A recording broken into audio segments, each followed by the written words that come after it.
read some SBI One-Shots. We're gonna be reading a longer one, which is about 8K words. It's by Sircantus. And it's a zombie apocalypse fic. Alright. Oh, it's so good. It's so good. Alright, chat. Today we are reading Wouldn't It Be Mine by Sircantus. And here's tags. Angst, hurt, comfort, dark, sleepy boys, Inc. Kidnapping. Technically, Tommy gets kidnapped twice. Man, if I had a nickel for each time. No one dies. Look. We'll show warnings. Oh, creative chose not to use archive warning. Okay, no, that's fine. Let's go, boys. All right, here's the summary. Wouldn't It Be Mine by Sircantus. His words meant nothing. He was nothing to them. They lifted their heads again, and all they saw was Tommy. All they saw was a life that could save everybody else. So Wilbur fought. He screamed and kicked and tried to keep Tommy in his arms, but he was sorely outnumbered. And he came into this place thinking he would finally be able to rest. He was tired. He wasn't enough. They took Tommy. Or, Wilbur and Tommy go into a town thinking they'll find safety. After Tommy is found out to be immune, he's immediately used to try and find a cure. And Wilbur is locked up to prevent any problems. All seems pretty unpog until a new survivor group rolls around hearing about some youngins in a town nearby, and they don't take kindly to that sort of mistreatment towards the boys. Hits you on the head. Ding! Dark Sleepy Boys Inc. Here is your warning because I'm too tired for comments like, holy heck, I didn't even see that tag that came out of nowhere. Hi, good sir. This is a Wendy's. They all have a low moral bar because zombie apocalypse. Also, this is inspired from The Last of Us. So you better hold on off on those comments going, hey, this reminds me of Last of Us /LH. Because yes, my good sir, that is the point. I got into The Last of Us brain rot and it was terminal, unfortunately. No survivors, only family. Great. Go read it now. Enjoy. All right.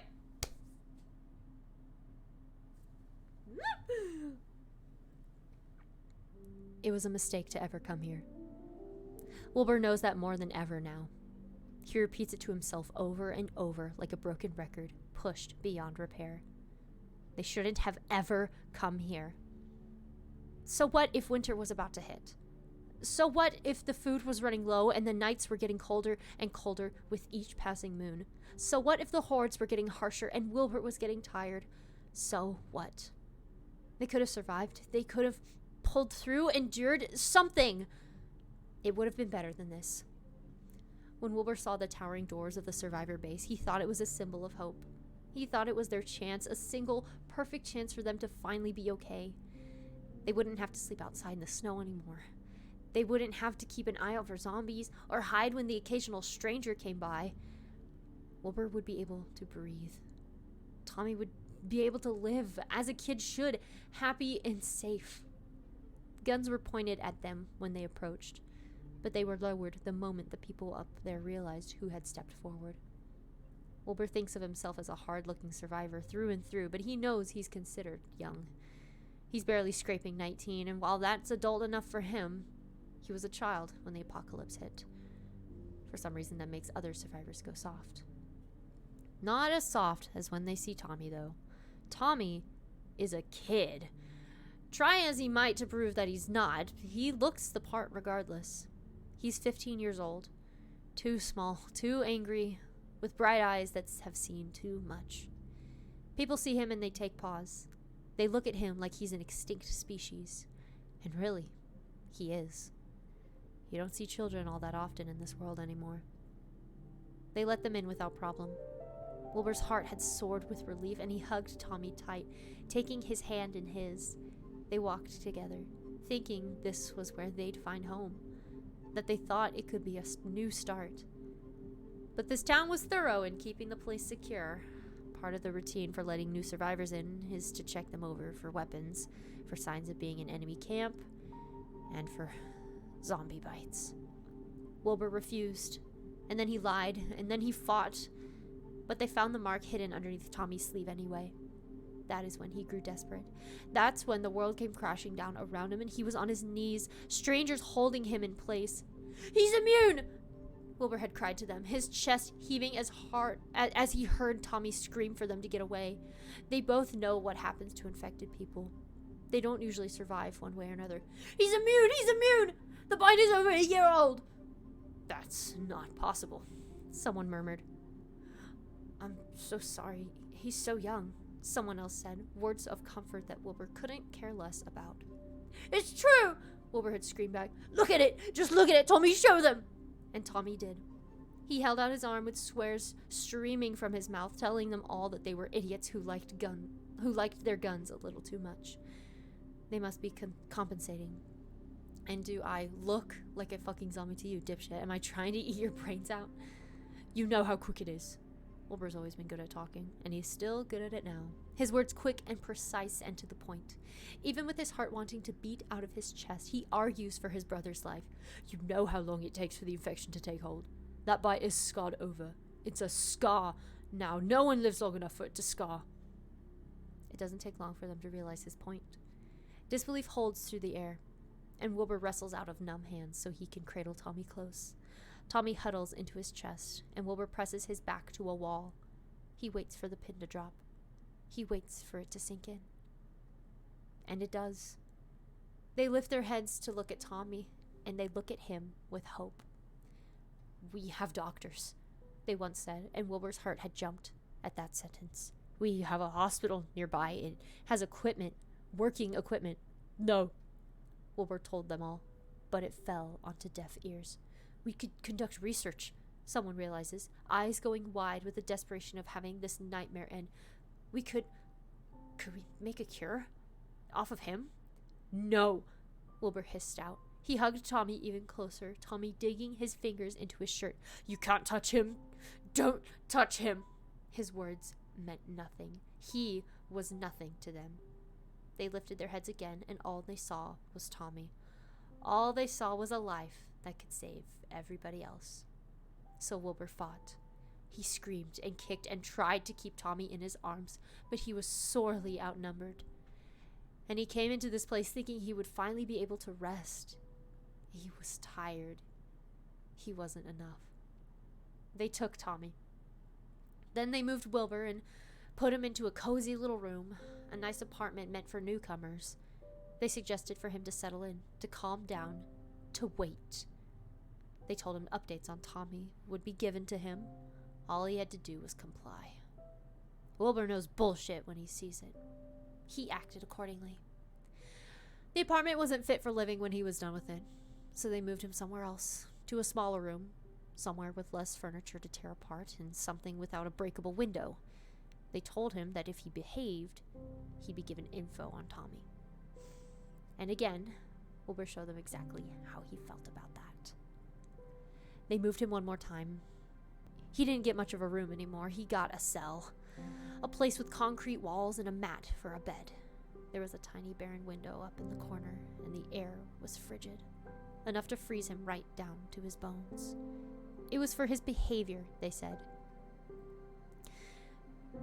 He was being too aggressive to join the rest of the town, and he was being too irrational for them to offer anything better. This was the best bet, they said. "You'll see your brother if you comply," they said. "Everything will be okay," they said. "I want him back." Wilbur had knelt down on his knees at that point beside the metal door, keeping him locked in. He tried to plead with the soldier on the other side, desperate, dying. 2 weeks had passed by then, and they wouldn't give him a word about Tommy. Wilbur's heart ached. "Just give him back. I'll take him. We'll leave. You'll never have to see us again. You won't see us again." He was not even an answer. He was kept in the dark.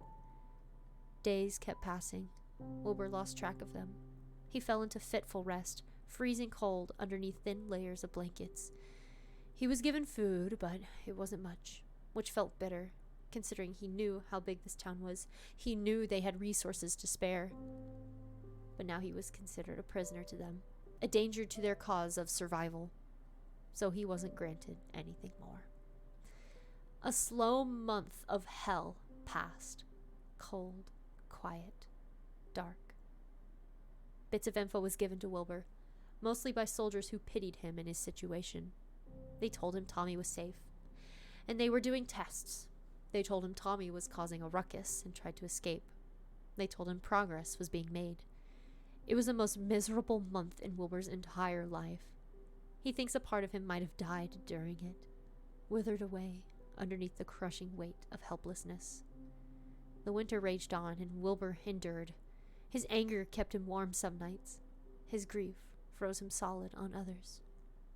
But he lived. One cold morning, his door opened with a knock. Oh, God. Wilbur lifts his head. He stays where he is, huddled in the corner with blankets wrapped over his shoulders to try and keep warm. He knows he must look like shit. He knows his eyes burn with fury. "This is how you've been leaving him?" the stranger inside the room asks, talking to someone outside. Wilbur glances at the open door. Risky, but if he just tried...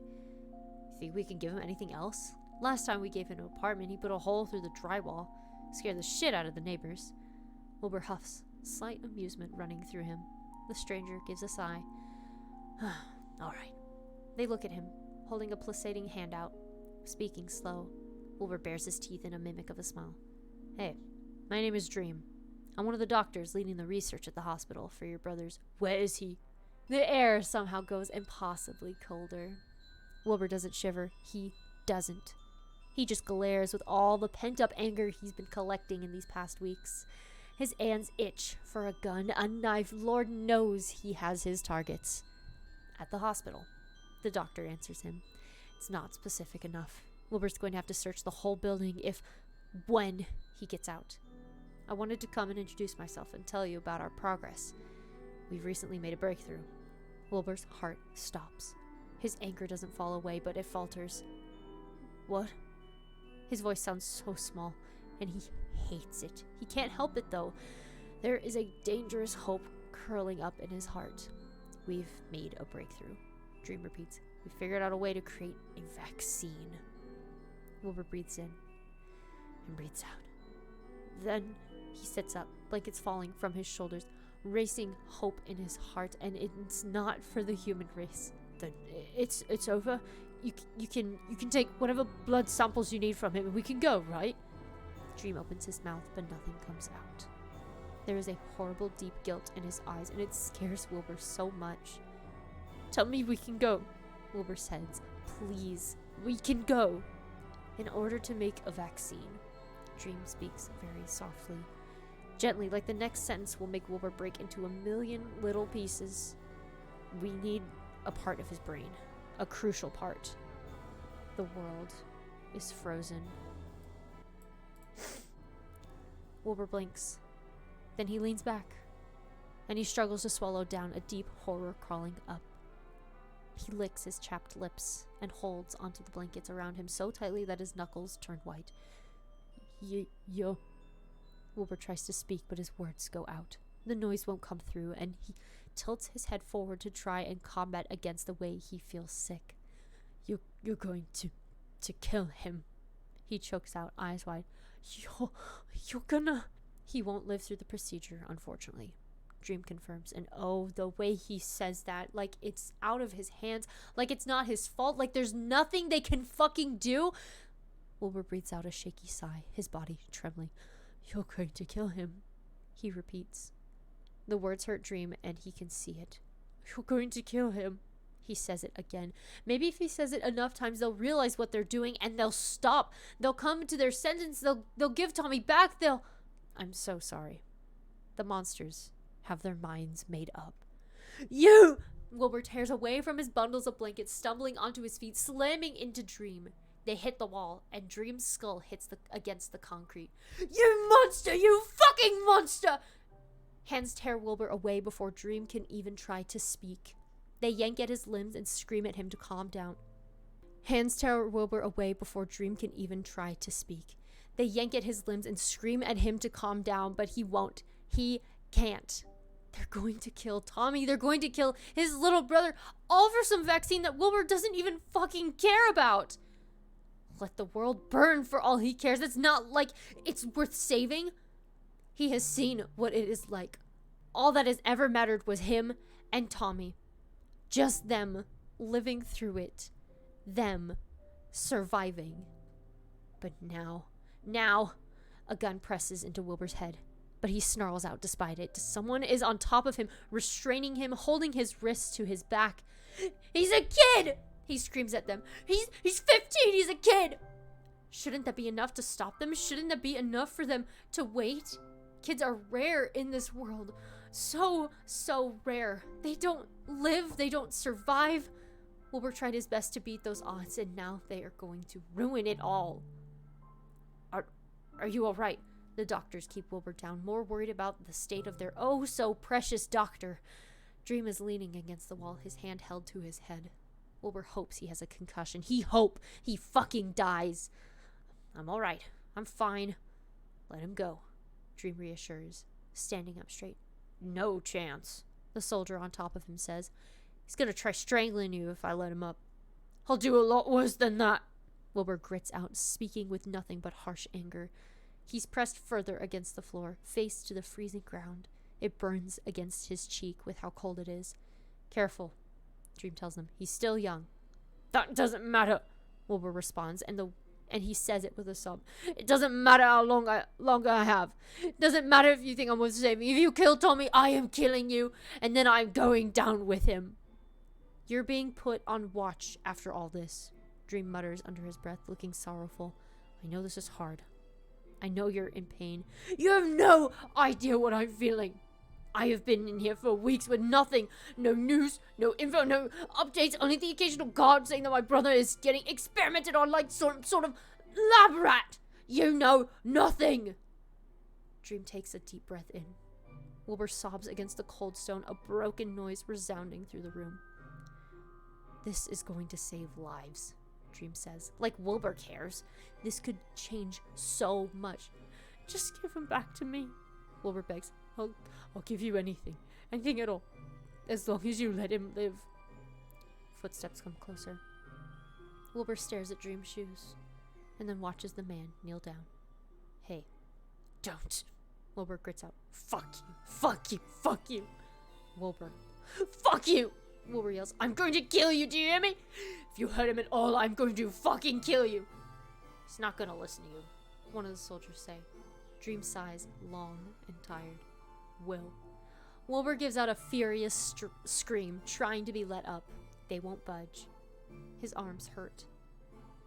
Tomorrow, I'm going to be back. I'm going to come here with Tommy. Wilbur pauses at that. He glares up at Dream, breathing heavy through his teeth.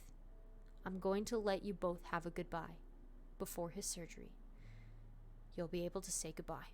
Please don't. Wilbur tries to shake his head, to plead, to beg, to do anything at all. Dream pities him, that is clear. Dream thinks he is worth something. Maybe. Please don't do this. This isn't up to me. The motherfucker lies right to Wilbur's face. We have to do this. Liar. Nothing has to be done. Tommy can live. They are just being selfish. Dream leaves the room after that. Wilbur is let go, and he goes for the door. They drag him back, then knock him across the head, enough to make him fall to the floor. The world spins.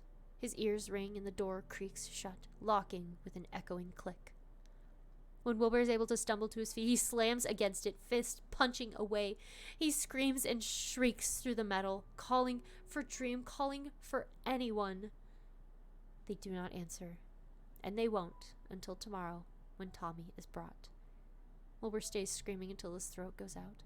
He stays by the door until night falls, and even then, he crumples to the ground as the temperature drops. Eventually, he falls to sleep. He does not dream. Wilbur wakes up to a knock. A murmur of voices comes through, and he lifts his head with a pang of fear. Hey, they knock again. You up, kid? Wilbur climbs to his feet. He steps back, eyes wide. He doesn't want Tommy to be on the other side. If he's on the other side, then this will be the last time Wilbur will ever see him. This will be it. Please, to any god that may live, don't let this be it. Wilbur doesn't answer their call, but they go to open the door anyway. "We got men with guns out here. Don't try anything," they tell him. And Wilbur feels his heart sink even further. He's shaking. He's scared. The door creaks open, and he feels tears well up in his eyes. "Will?" a voice calls out, and Wilbur's lungs hitch with a shuddering sob. "Will? Oh!" And Wilbur, for a moment, for a lovely, precious moment, forgets about everything. He forgets about the vaccine and the doctors and Dream and his useless words. All that there is, all that matters, is Tommy running through that door, his arms held out to Wilbur. And he is just as Wilbur remembers. His cheeks are red with the cold, and his eyes are as blue as the dim sky outside. His voice is wobbly, but still good, and he is a blur of movement. Coming at Wilbur, hands trying to grab on, they slam into each other, and Wilbur wraps him up in his arms and refuses to ever let go. He lets them rest onto the ground, then he rocks them back and forth, burying his face into Tommy's curls, cradling his little brother to his heart. "Oh, Tommy!" he breathes out, and Tommy is crying into his shirt. There are tears soaking onto his shoulder, and Wilbur doesn't care. Tommy, sunshine!" He reaches his hands to Tommy's face, holding his palms against his cheeks. He pushes Tommy's chin so it tilts up so he can see him entirely, and the look in Tommy's eyes can only be described as terror. Tears are flowing down his face, sobs racking through him, and it all comes rushing back. This is not a reunion. This is not a chance to cherish. This is a goodbye. They are surrounded by enemies, and Wilbur is being forced to say goodbye. "Will!" Tommy's voice cracks, and he's holding on so tightly to Wilbur's sides that it hurts. He's breathing too fast. He's so scared. "We'll be there gonna..." "I know."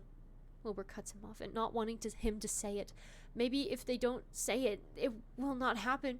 I know, baby, What does he say? What can he even say?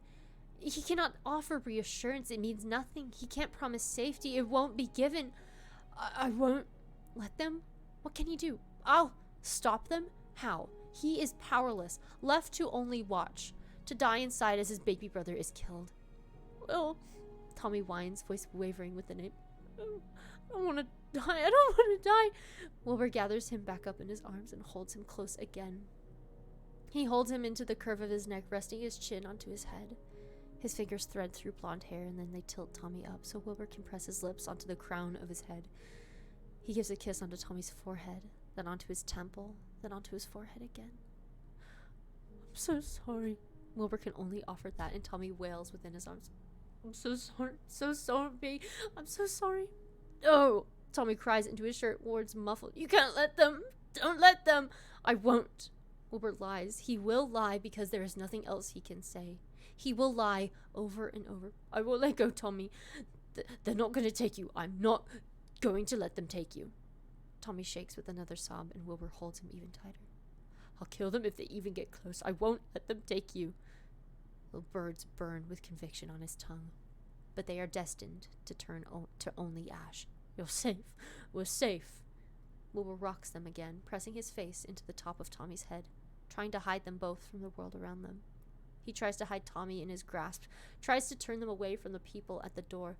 "You're safe, sunshine." Wilbur lies, a whisper into Tommy's ears. I love you so much."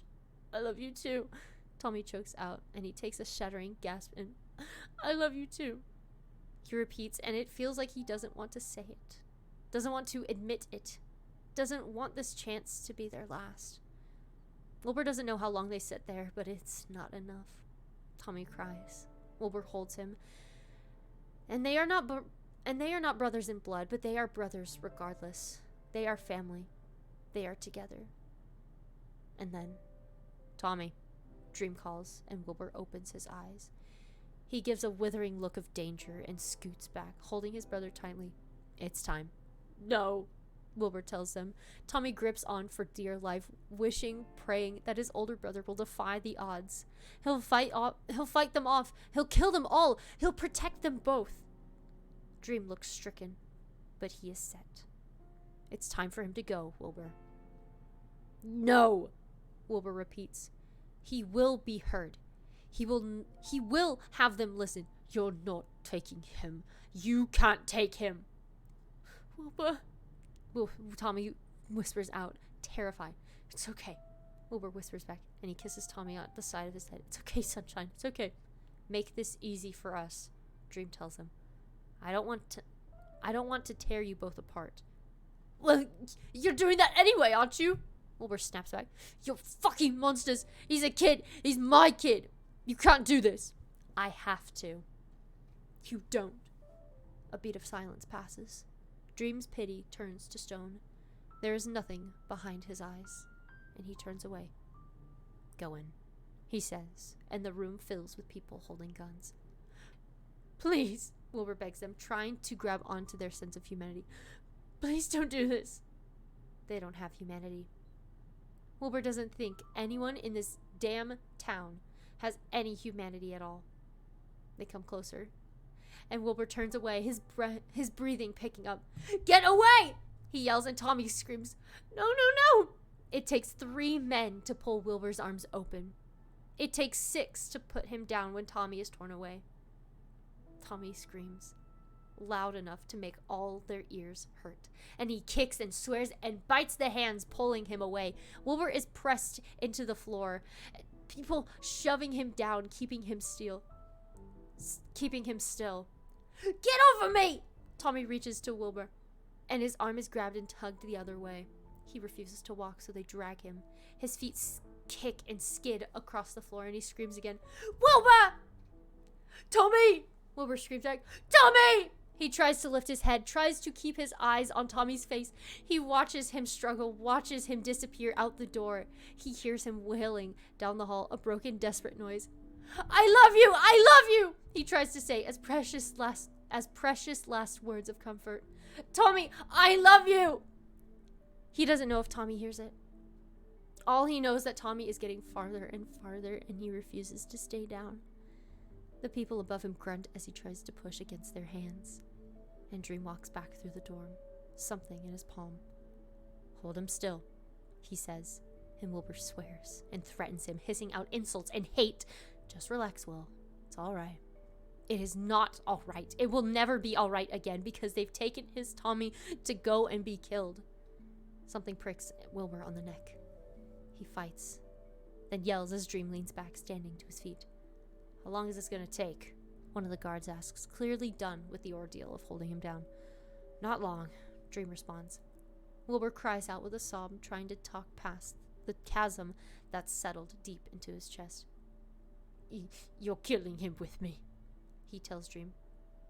When he dies, I will never live again. You'll survive, Dream responds, voice quiet. You will live on for him. Never, Wilbur promises, and his vision blurs. Never. The world grows heavy, and Wilbur doesn't fight.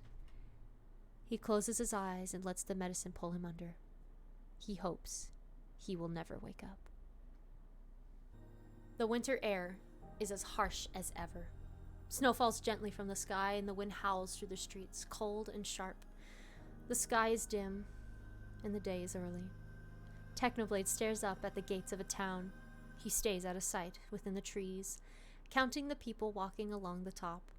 He hears the soft crunch of someone coming up behind him, and he glances over his shoulder. We ready? Kristen asks. You got a number for how many are up there? Does it really matter? Techno asks, raising his eyebrows. You know Phil is a good shot. Either way, good to have an idea. She shrugs. Techno huffs. He doesn't bother trying to scan the trees to see where Phil might be hiding. Wherever he is, he's out of sight, perfectly blended in with the snow, gun held in hand, fingers itching to squeeze the trigger. They're all just waiting for the last okay. Kristen gave hers the moment they arrived. Phil gave his once he went to hide. Now it's just Techno. Probably at least 20. Technoblade breathes in deep, then lets it out, his air coming out in a puff of smoke. Give the signal. Kristen smiles.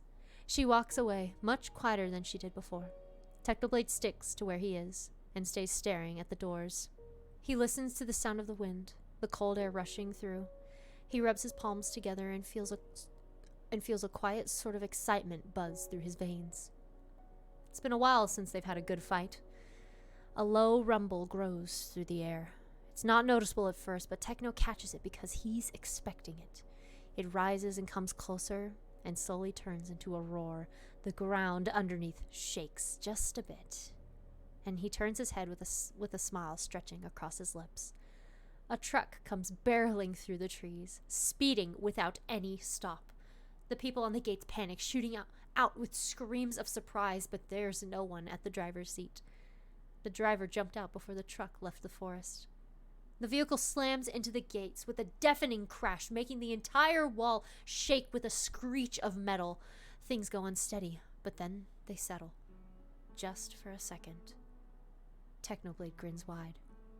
Then the truck explodes, forcing the gates open with a burst of fire. The world shakes and a wave of heat flows out, chasing away the winter for just a second. Technoblade leaves the safety of the trees and runs forward, leading their group ahead as Phil starts up his shots, picking off the few remaining people on top of the gate.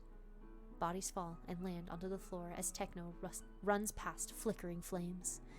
Bases like these are always so easy. It's like they never expect someone to actually attack their gates. The hospital held a somber mood today. The halls were filled with quiet grief, guilty sorrow sticking to the walls. The staff walked without much of a hurry, their shoulders heavy with the decisions on their back. Tommy, only 15 years old, slept on, dead to the world with drugs flowing through his system.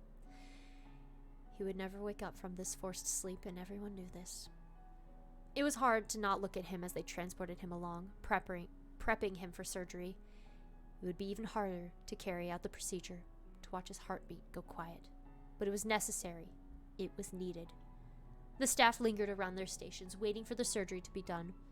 It would begin very soon, with only the most resilient and sturdy doctors in the room. Everyone else who might falter had been sent out. There could be no room for setbacks, not with something as important as this. A vaccine would be made. Humanity would be saved, all at the cost of a single child's life. Was that not worth it? Wasn't it a reasonable trade? This day will be the beginning of a new dawn. Or at least, it was supposed to be.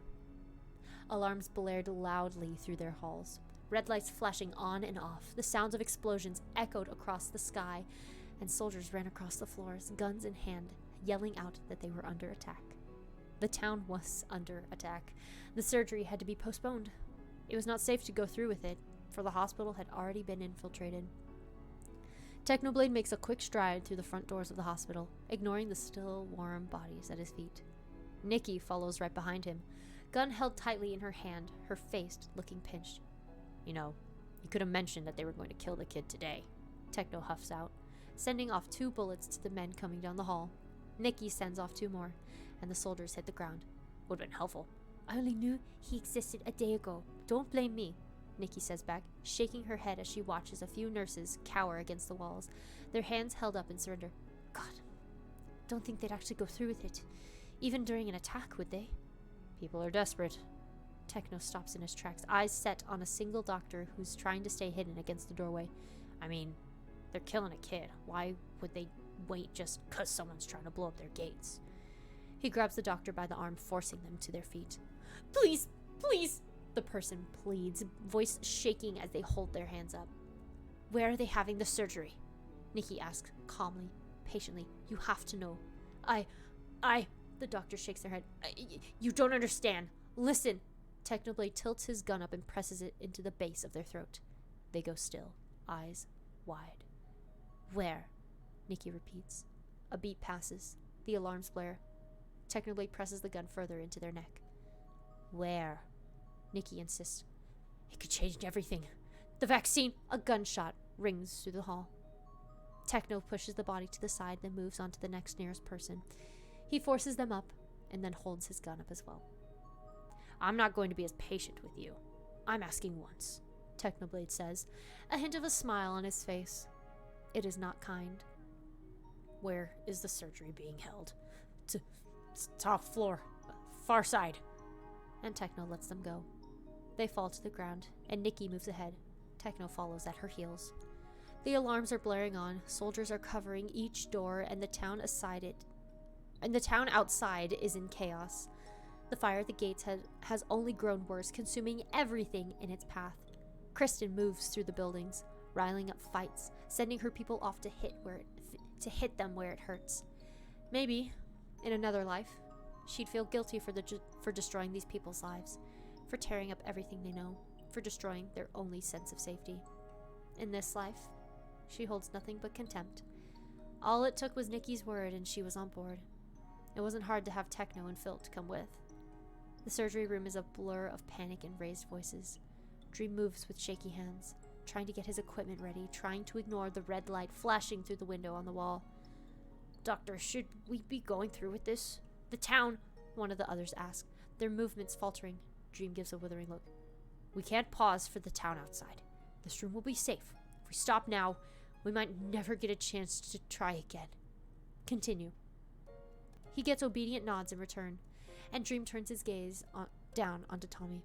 The beep of the heart monitor echoes through the room, and it is steady, calm, not like anything that Dream feels. His face is peaceful underneath the oxygen mask.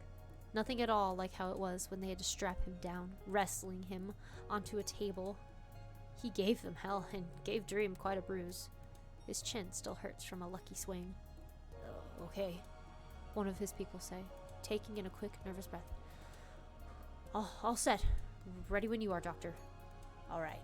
Dream nods. He looks down at Tommy for one last time. Then he moves his gaze over his tools. His hand reaches out to grab something, and it hovers midair as a gunshot rings down the hall outside. The people in the room flinch and Dream's eyes go wide. Another gunshot rings out. "Oh God," someone whispers, and they step away from the table. Another gunshot. It's closer. It's near. It's right outside the door. Someone out there screams, then goes quiet. Dream lifts his head with an unsteady breath, and the door is pushed open. One of the doctors scream.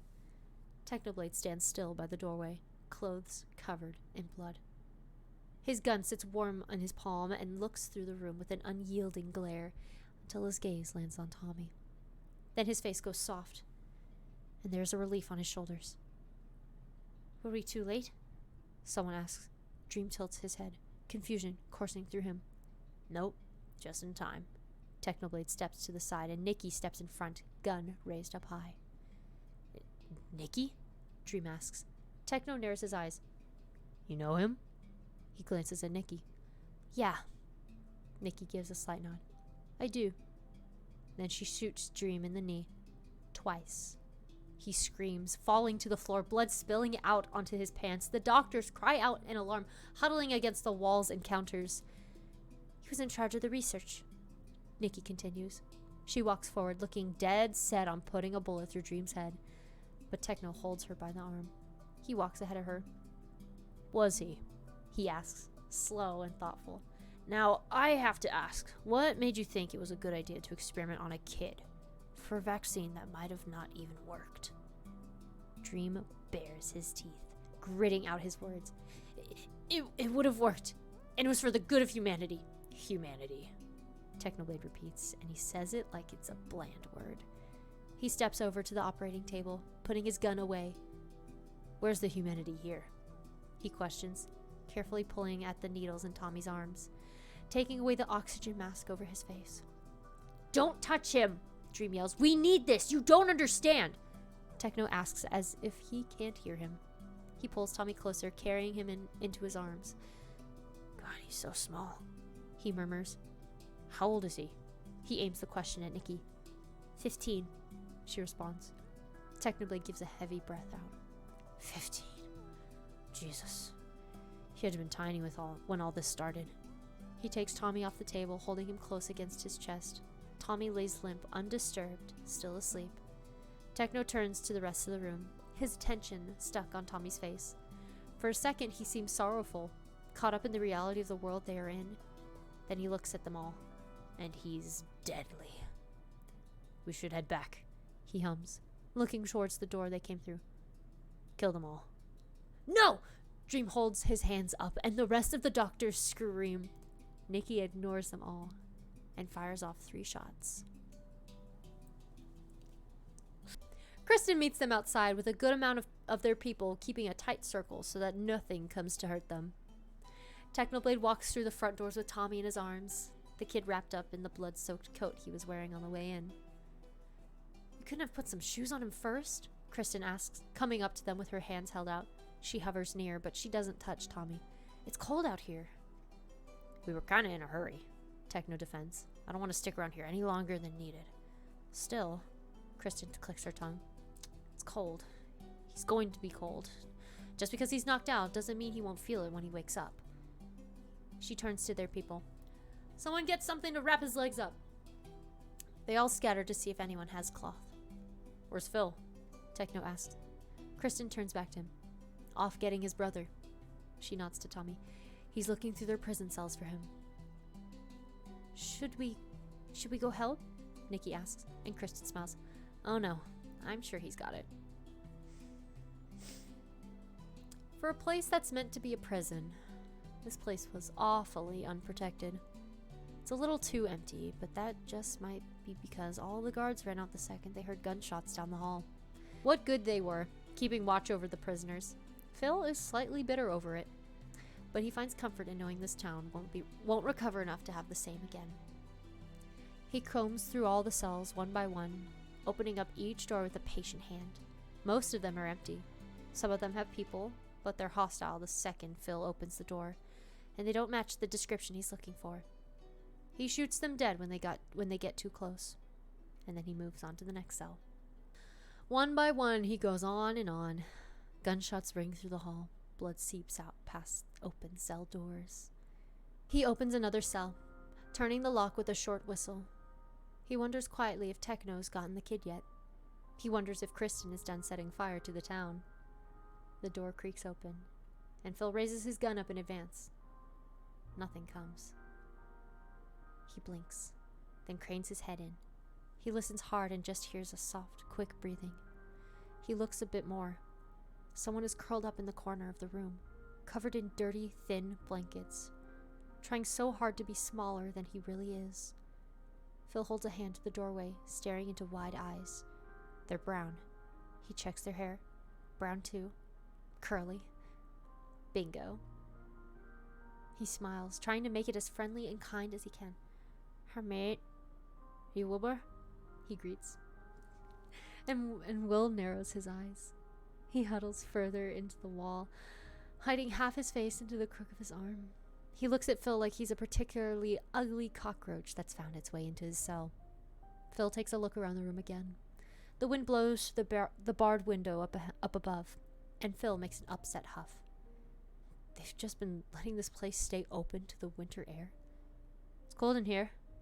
Phil's voice is aloud, looking back at Will. Those blankets all you got? Silence drags on. Phil keeps smiling. He doesn't mind the quiet. He can wait. He can wait for as long as he wants.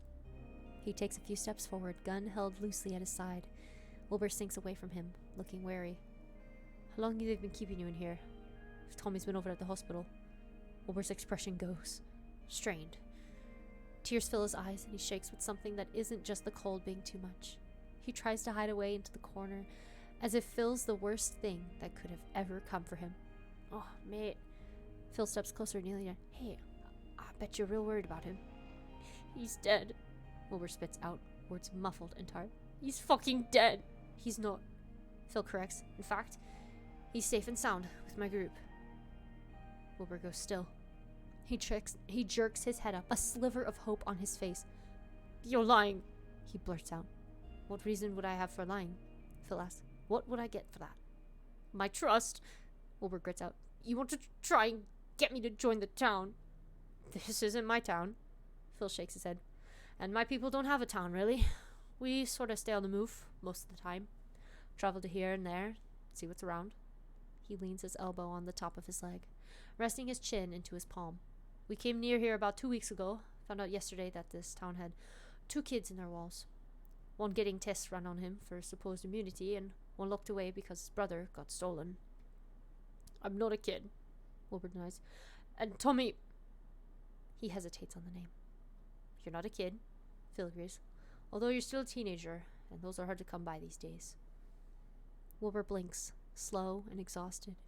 He glances to the open door, then to the gun in Phil's hand. What do you want? He asks, slowly, carefully. Get up, Phil says, nodding his head as he stands up tall. We're getting out of here. When Wilbur doesn't move, and only keeps staring at Phil with a bewildered look, Phil hums. Don't keep your brother waiting, mate. It's too cold to dawdle. That kicks Wilbur in motion. They meet the others out by the gates. The fire has simmered down by now, and their people huddle in a close circle, kept close around Technoblade, who holds something incredibly important in his arms. Wilbur walks through the cold with a stranger's coat over his shoulders, and he looks at the crowd of people with a nervous expression. He falters, legs feeling numb, and Phil presses a hand against his back. Come on, he encourages. And Wilbur picks up the pace. Part of him is sure that this won't end well, because these people want something, and that's never good. Another part of him can't help but think of anything other than the tiny possibility that Tommy is alive. That part of him focused on Tommy gets more and more instant. That part of him focused on Tommy gets more and more insistent as they pass through the remains of the town. Wilbur doesn't know where the people have gone, but he also doesn't particularly care. What he is curious about is what is in the center of that circle of people. Phil waves his arm as they approach, and everyone gives their warm greetings. Eyes bright, their clothes bloodied, their boots smelling like smoke. They look at Wilbur with nothing but kindness, and Wilbur tries to shrink away from it all. He's seen kindness before. It has never worked for his favor.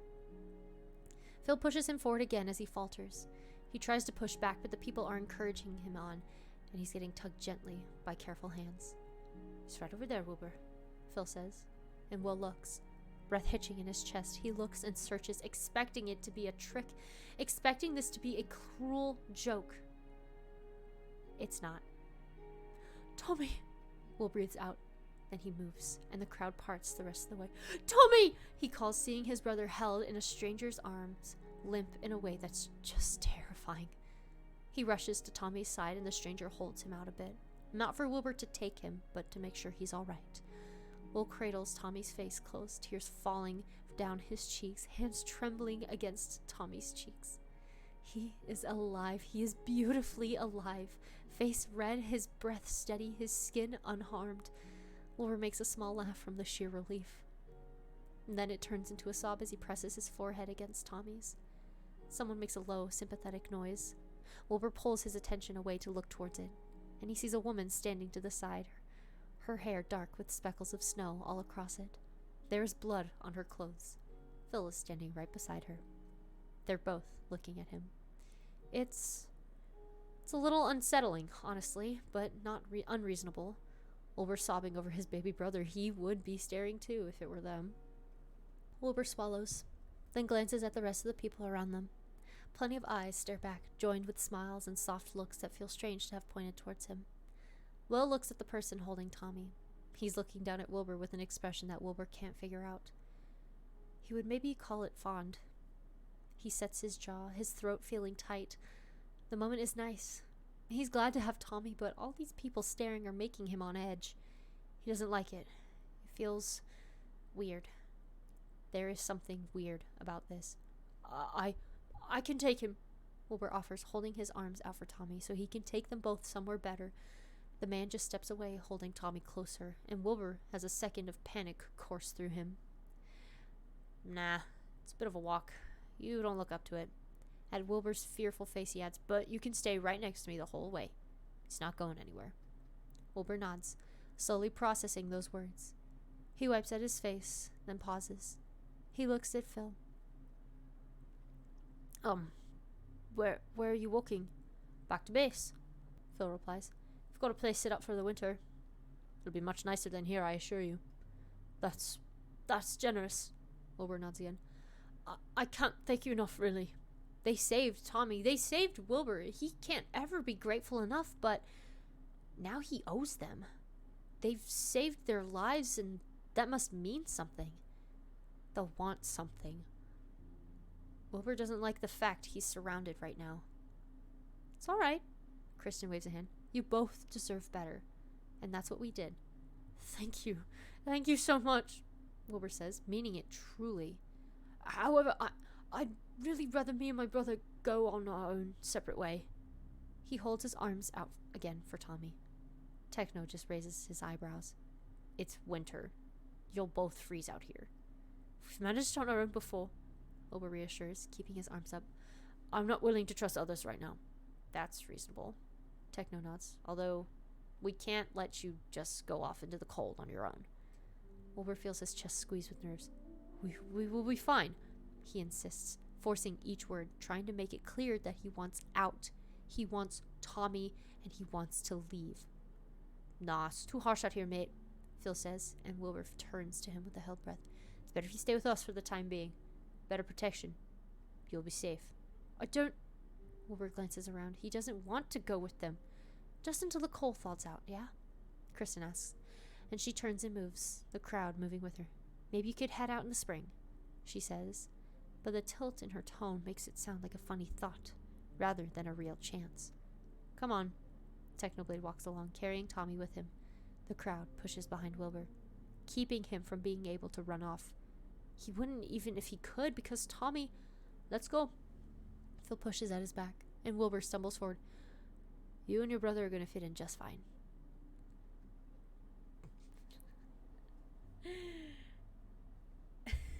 Haha, getting some bad vibes here, so I'm just going to take my brother and, haha, he thinks he's leaving. Congrats, Wilbur, you just got adopted. Thankfully, this entire group of people are very set on protecting their young, so no need to worry about your safety. They'll burn a whole town for you any day. Oh, it's such a good emotional fic. Clap. Clap. Yay! I've already left kudos here.